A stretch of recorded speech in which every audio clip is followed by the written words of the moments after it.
அஸ்ஸலாமு அலைக்கும் வரமதுல்லாஹி வபர்காதஹு.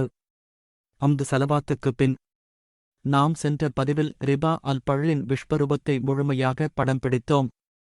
இந்த பதிவில் வரலாற்றில் ரிபாவின் பூர்வீகத்தை ஆய்ந்து அலசப் போகிறோம்.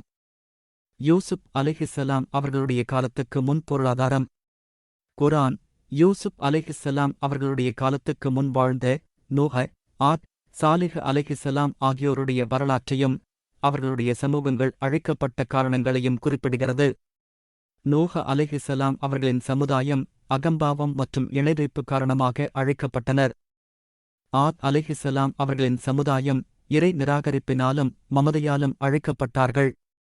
சாலிஹ் அலைஹிஸ்ஸலாம் அவர்களின் சமுதாயம் இறைவனுடைய அத்தாட்சியான ஒட்டகத்தை கொலை செய்ததால் அழிக்கப்பட்டது. இந்த சமுதாயங்களின் அழிவுகளுக்கு பொருளாதார காரணிகள் பின்புறமாக இருந்தாலும் இவர்களுடைய பொருளாதார நிலைகளின் காரணமாக இவர்கள் அழிக்கப்படவில்லை. இந்த அடிப்படைகளில் பொருளாதாரம் அணையில்லாத ஆற்றைப் போல இருந்தது. செல்வம், வணிகம், பதுக்கல், ரிபா எனும் எந்த பதங்களை குறித்தும் எந்த இறைச்சட்டமும் நேரடியாக பெயர் குறிப்பிட்டு இறக்கப்படவில்லை. பொருளாதார வாழ்க்கை ஒரு தடையற்ற ஓடையாக இருந்தது. இறைவன் பொருளாதார விதிகளை அருளாமல் சில பொதுவான நீதமான விதிகளையே நிர்ணயித்து இருந்தான்.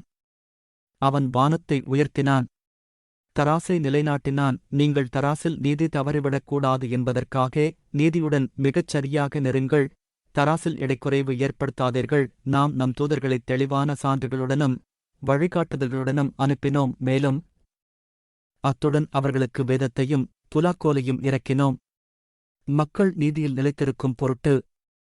இவை அனைத்தும் பொதுவான வழிகாட்டுதல்களாகும். மக்கள் இதன் அடிப்படையில் வணிகம் செய்தார்கள், சேமித்தார்கள், விற்றார்கள், வாங்கினார்கள், பண்டமாற்று செய்தார்கள். செல்வம் நீர் போல் பாய்ந்தது. அதிக தானியம் அல்லது நிலம் அல்லது கால்நடைகளை வைத்திருந்தவருக்கே அதிகாரம் இருந்தது. அந்த ஓட்டத்தை தடுக்க, சமநிலைப்படுத்த அல்லது வழிநடத்த எந்த தடுப்பு அணையும் இருக்கவில்லை. ஆனால் அல்லாஹ் மனிதர்களை பொருளாதாரத்தில் நீதியாகவும் நேர்மையாகவும் முன்னேற்றுவதற்கு விரும்பினான். மனிதர்களுக்கு பொருளாதாரத்தை அழகான முறையில் கற்றுக் கொடுக்க முடிவு செய்தான். அணை கட்டும் யூசுப் அலைஹிஸ்ஸலாம். நபி யூசுப் அலைஹிஸ்ஸலாம் அவர்களுக்கு முன்னர் பொருளாதார சுழற்சிகள் இயற்கையாக இயங்கின. அதனை அணை இல்லாத ஒரு ஆற்றுக்கு ஒப்பிடலாம். ஆனால் மனித வரலாற்றில் முதன்முறையாக அல்லாஹ் ஒரு நபி மூலம் பொருளாதார கட்டமைப்பை வெளிப்படுத்துகிறான்.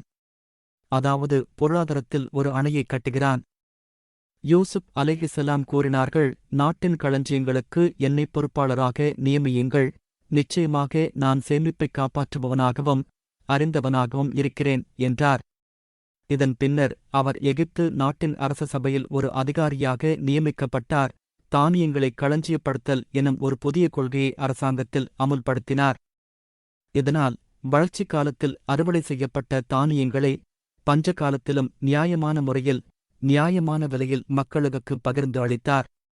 இதுவரையில் செல்வந்தன் ஆகுவதற்கு பதுக்கல் என்று தனியார் பயன்படுத்திய ஒரு கருவியை பஞ்ச காலத்தில் மக்களின் தேவைக்காக ஒரு அரசாங்கம் வளமாக பயன்படுத்த முடியும் என நிரூபித்துக் காட்டினார்.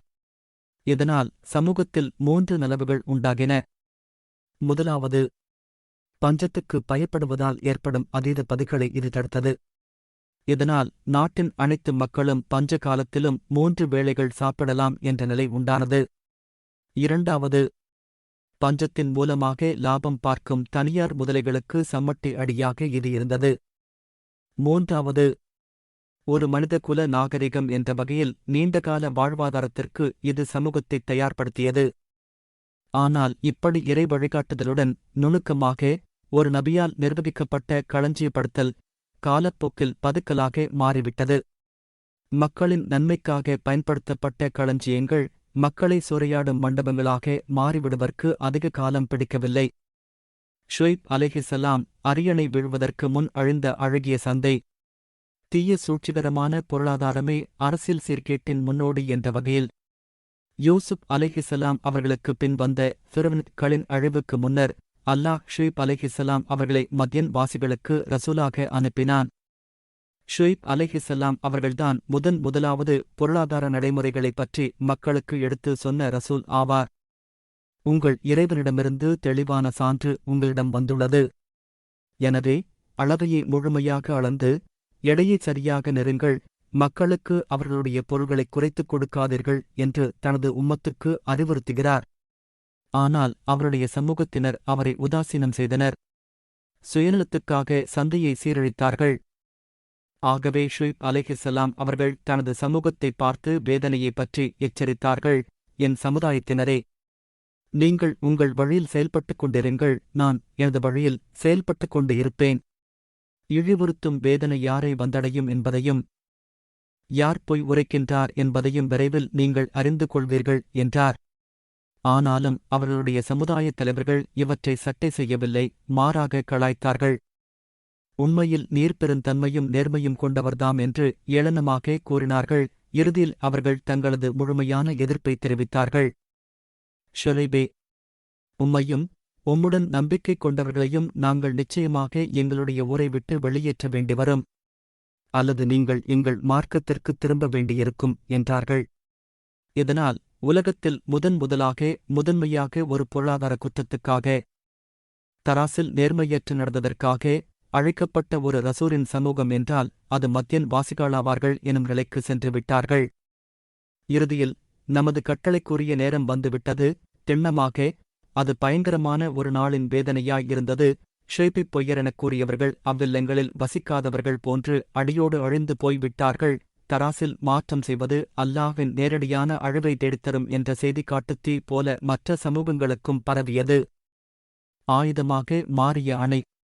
நபி யூசுப் அலைஹிஸ்ஸலாம் அவர்கள் நிறுவிய அந்த அரசாங்க களஞ்சிய முறை மக்கள் பயன்பாட்டுக்கு என்ற நிலையில் இருந்து மக்களை கட்டுப்படுத்துவது என்ற நிலைக்கு மாறியது. நீதிக்கான நபி முறை வழிகாட்டியாக இருந்த பொருளாதார கட்டமைப்பு பிறவன் குடும்பத்தின் கொடுங்கோல் ஆட்சியின் கைகளுக்குள் சிக்கித் தவித்தது. சிறுவன் பொருளாதாரத் துறையில் செய்த 4 பெரும் குற்றங்கள். முதலாவது, களஞ்சியப்படுத்தல் எனும் ரம்மத்தை பதுக்கல் எனும் சாபமாக மாற்றினான். பதுக்கலை அரச வேலையாக மாற்றினான். ஒருநாள் பிறவன் தன் சமூகத்தினரை நோக்கிக் கூறினான், என் மக்களே, எகிப்தின் அரசாட்சி என்னுடையதல்லவா? இந்த ஆறுகள் எனக்கு கீழேயல்லவா ஓடிக்கொண்டிருக்கின்றன? என்ன, உங்களுக்குத் தெரியவில்லையா?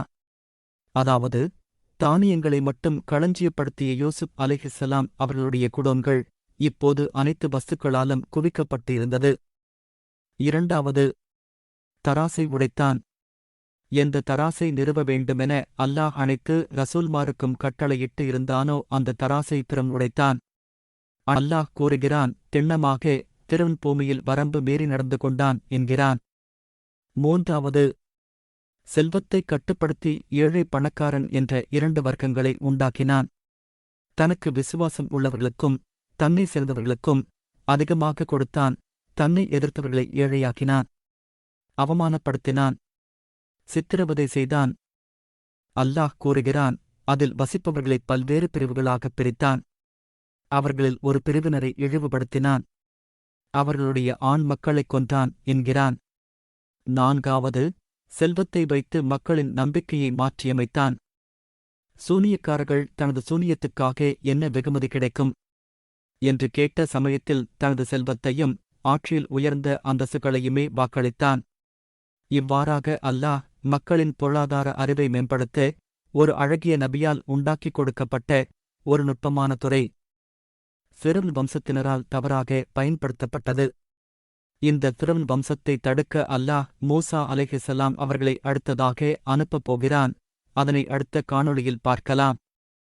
இப்போது உங்களுக்கு ஓரளவு புரிந்து இருக்கும் அல்லாஹ் எப்படி கட்டம் கட்டமாக மனிதர்களுக்கு அறிவையும் தீர்வுகளையும் கற்றுக் கொடுக்கின்றான் என்பதை. அஸ்ஸலாமு அலைக்கும் வரஹ்மத்துல்லாஹி வபரகாதுஹு.